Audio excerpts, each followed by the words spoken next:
Okay, so I wanted to highlight my bar build. Shout out to my boy Stefan for getting me these jacks today. Um, but yeah, I wanted to highlight the bar build today and just kind of show them off on how you can clear some of the typical farm spots and how I finally starting to kind of get them down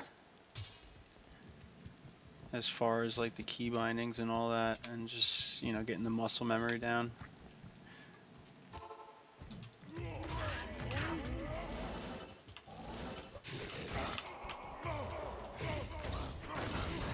Okay, in that instance, I almost forgot which button it was. But ooh, an ammo. Let me see what that one is. That could be good.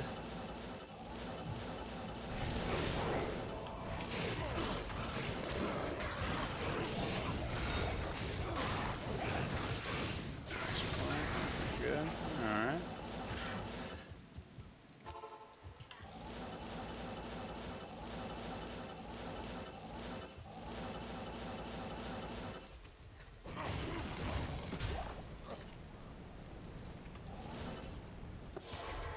Alright, that's Thresh. Let's go do Pendle real quick.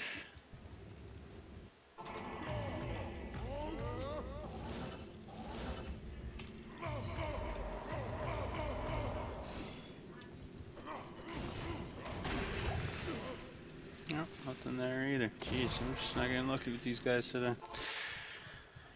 But yeah, as you see, it's just a quick little run of the Act 5 bosses. This dude handles them with ease. I like to throw in some trav runs with this guy. He's super effective with trav.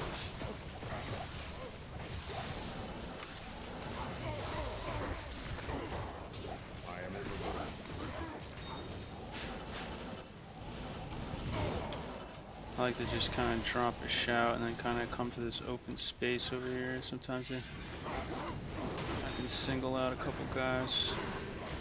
Don't really like to fight two at a time, but I do enough damage where I can pretty much just kill them instantly. But yeah, I'll pop their corpses, see if I get anything. I can't carry anymore.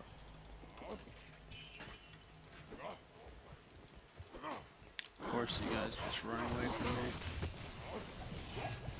I think that's a steel flash.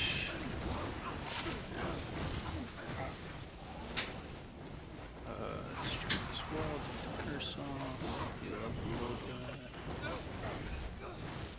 bit. So as you see, this guy runs trap pretty easily.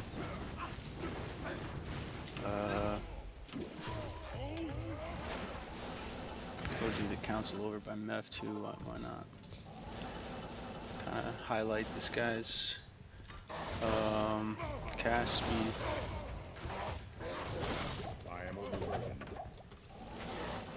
He could do council and Meth, no problem. I mean, I don't really typically like to farm bosses with this guy.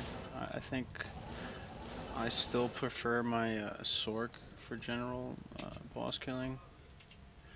But this guy, I mean, he can do it, no problem.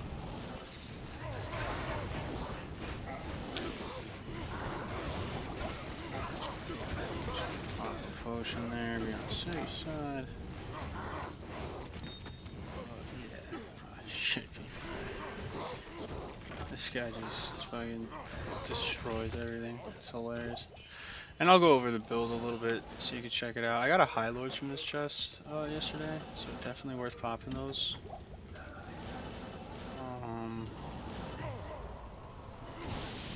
Yeah, let's go. I think there was one more council. He ran away somewhere. I don't know where he went. There's one. Should be one here.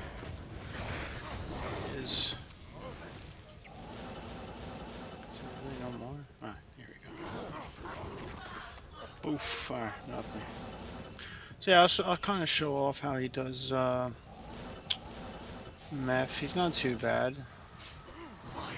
It's just the thing that kind of, and I'll go over it with him, is his attack rating is kind of low. really would just kind of, it kind of sucks with this build, I'll be honest. There's ways around it, obviously, but like natively, this guy's magic. I mean, this guy's attack rating is just not good without, unless you have the, the right items for it. Yeah. So yeah, that's a meth run, and typically this guy is known for his pit runs, and I could show a pit run too, but I think you guys get the general idea of how this build works. So yeah, I figure I'll just highlight it a little bit with what I'm using, how I kind of built them out, the theory kind of, and crafting them, and yeah, take it from there. So first things first, I have an enigma on this guy, and yeah, it just makes you could do this build without it. You could do a lot of things here, like a Dariel shell would work great for the cannot be frozen. You could do there's a lot of budget things. You could do treachery. There's a lot of options you have as far as armors with this guy. But I mean, to really just go, as far as like maximizing your efficiency in farming, you want to kind of work up to an enigma eventually with this guy. Just for generally moving around, maneuverability, placing yourself where you need to be, placing your mark where you need him to be. It's just a great body armor. So that's what you want to ultimately work up to. As far as weapons, pretty basic here. Just rocking the grief. You just need, you need this for the flat damage. I would say these two are pretty much essential for running this build, just for the flat damage, and just the, being able to maneuver.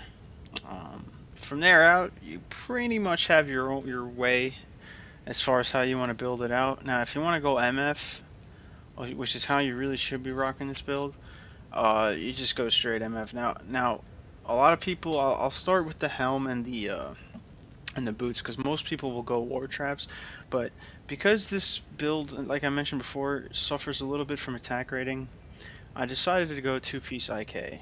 Two-piece IK actually does give a little bit of magic find, as well as the helm comes natively with some magic find. So you throw some topazes in there. If you had Is runes, you throw some Is runes in there.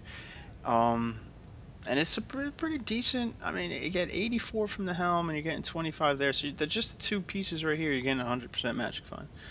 So it's definitely, in my opinion, I think it works a little better. You're obviously getting that plus to war cries for your battle orders. So you're getting a little bit more health with this too. And then the main thing, like I said, is just the attack rating that you get from the boots. This build really just suffers from not having attack rating, and you notice it because the IS, if you're specking for magic find, you're not really gonna have like laying hands. You're not gonna have like, the stuff that's gonna give you that. I don't particularly rock a high lords on this build, so you're not gonna have that speed. Where you're just like a Zealer or something like that. So so you will, and if you don't have the attack rating, you will miss shots, and you can be kind of like out in the open. And with Berserk, you do have a lower defense, so not having that attack rating can put you in some pretty bad situations. So I just find rocking two-piece IK here really just makes this shine.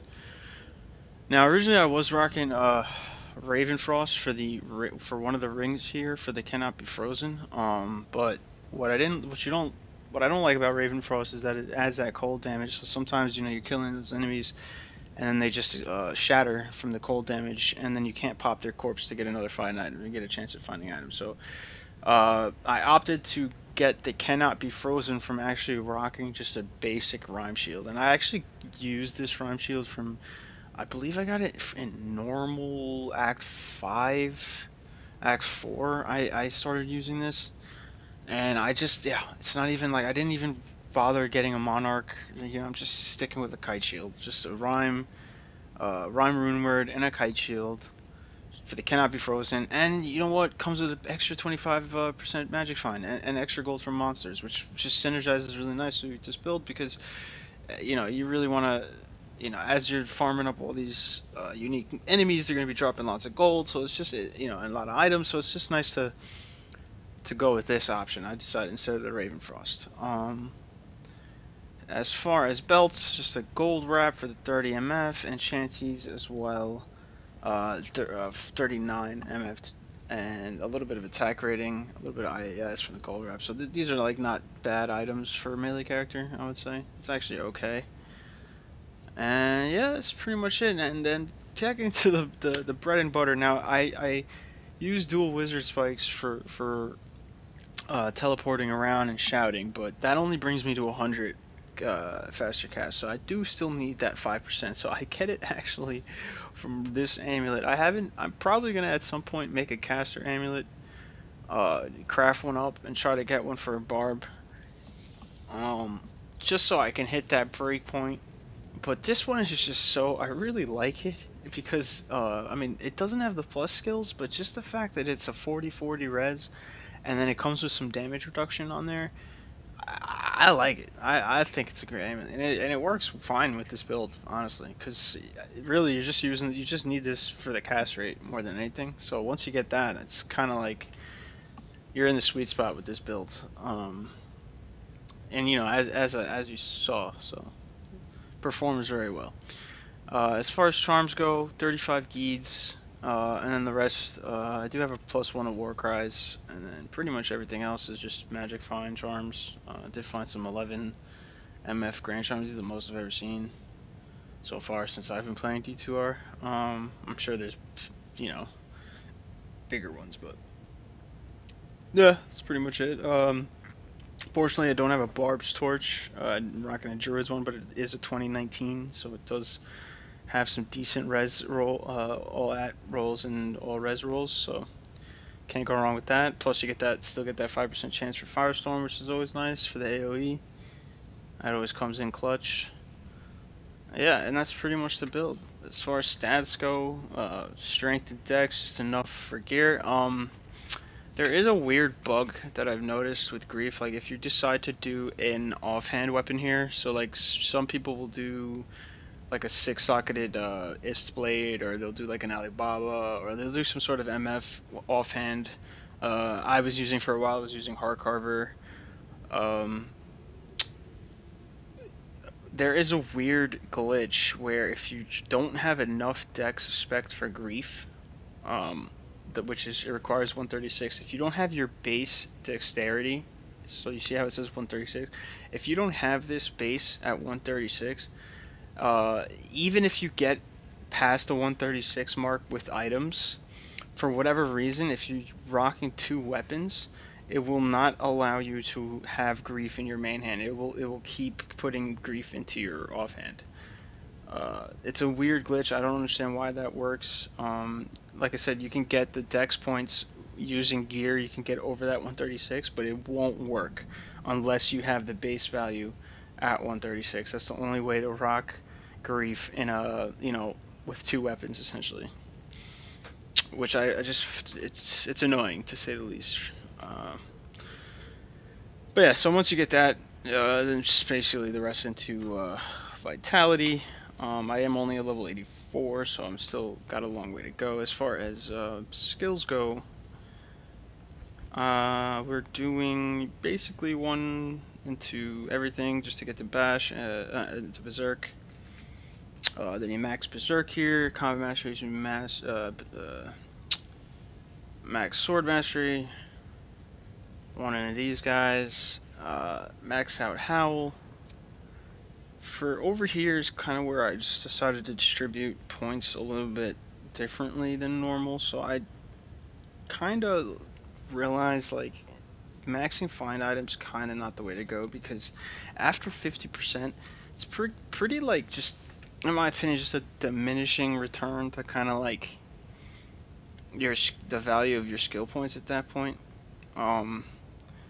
A 50% chance of finding, I mean, at max you're only going to get an extra 5 more percent, so you'll be at 55%. To waste all those points to max out a particular skill when you can easily put those points into something like Battle Orders and shout for the synergy, I think it's just better off to hit that 50% point and then at that point put the rest of the points in, like I said, into battle orders or into shout for your synergy on berserk. I personally find I only really farm on players 1 online with this character. He's more of like a players 1 kind of guy anyway. You're only farming uniques, and regardless of players 1 or 8, uniques can only drop up to 1 or 2 items anyway. So so it makes no difference. The difference really lies on the regular small trash mobs. So players 8, if you're killing trash mobs in players 8, you have definitely a better chance at finding stuff by killing trash mobs in players 8. But for players, sorry, I was stretching. So as far as killing uniques though, it really doesn't make a difference. And actually, all you're really doing is just making it hard for yourself because you're just giving them a larger health pool. They're still gonna drop. They're still gonna have the same chance of dropping whatever item. You know what I mean? They're still gonna get an item drop, and you're still gonna get a roll at whatever it is, depending on your MF. So it really just, yeah, I don't. For me, this guy really mainly just run him as a players 1 farmer. So yeah, for me, grief is enough. Having grief and having the synergy from Hal on berserk is more than enough for damage. I mean, you guys saw, like, this guy was basically just 1, 2-shotting, 3-shotting everything. So yeah, I don't really think putting more into shout is necessary. I mean, you definitely could, but I just don't think it's necessary. Putting the rest into battle orders, I think, is a little bit more useful because you're just getting more health, so you can't go wrong with more health. Yeah, and that's pretty much it. And then, I'm probably gonna put 1 or 2 more points just to get to that 50% here, and then the rest, like I said, into battle orders, and pretty much that's how I run them. Try to get some plus killers. You want to get a torch at some point. I got almost full set of keys ready to go. I'm just missing a key of 8. Probably gonna do some key farming a little bit, and yeah, actually, let's just show off how funny this guy looks. Because I actually love farming arcane with this dude. Because I don't really kill the trash here. Like, I won't kill the ghosts here. I'll usually do that with my sorcerers, my blizzard sword or something. But with this guy, what's unique about him in this area is that for getting the chests like this, you could tuck yourself in a corner and just shout them all away, and then that's it, you get your chests. So you could get basically like a free shot at some chests in here. I just got a large charm, which is kind of cool. As you can see, my merc, he's just faded out, so nothing's really bothering him right now. Yeah, I guess I could show my merc's armor real quick too. Why not? Crown of Thieves, poleaxe, and a Cheshire. And now a lot of people will go like Thresher or Colossus Fulge, or they'll do like an ethereal poleaxe. They'll do some like fancy stuff. My theory on this guy is I don't really want him killing anything, because he doesn't have the MF that I have. I'm stacking currently with everything at 443. Actually, I'm sorry, 468. Magic finds with everything in it. So we're almost getting close to that 500 mark. So everything I kill, I'm hitting 500, almost 500% MF on it. This guy doesn't have any MF other than what he's hitting with this poleaxe. So I really don't want him killing anything. So I try to keep his damage as low as possible, to be quite honest. I do have him with oh, this is a Act 1 merc. Oh, I gotta get an Act 2 merc then get some might. Or do I do... No, I have might. Okay, it's just bugged out. Yeah, it's just bugged out right now. It should be might or for some reason this is blessed hand. But anyway, so basically that's what I rock for him. Treachery, just so you can get his resistances up, and just a Crown of Thieves so you get some lifesteal, really. That's pretty much his whole thing. Yeah, and that's, again, my theory is I don't want him killing stuff. I just want him providing a meditation aura for me, so I can teleport around and, not have to worry about anything. Nothing. Large charm, I'll take that. Let's see what those charms are. 13 to life, that's kind of eh. That's eh as well. And then we have an amulet here from 4. Decent cold res, but that's about it. nothing else. So, but anyway, that's the builds. I've been kind of working on them, min-maxing them out, seeing what is the best way to kind of use them, and so far I've just been the most comfortable with this setup. It just seems to work really naturally with him. I don't have to worry about enemies being frozen. You know, everything just dies pretty quickly. I can pop them instantly. You know, it's a nice build. You know, I got a decent chunk of health here, so it works. It works. And reses aren't the greatest, but you know, again, it works. Yeah, and that's my barb. Thanks for watching.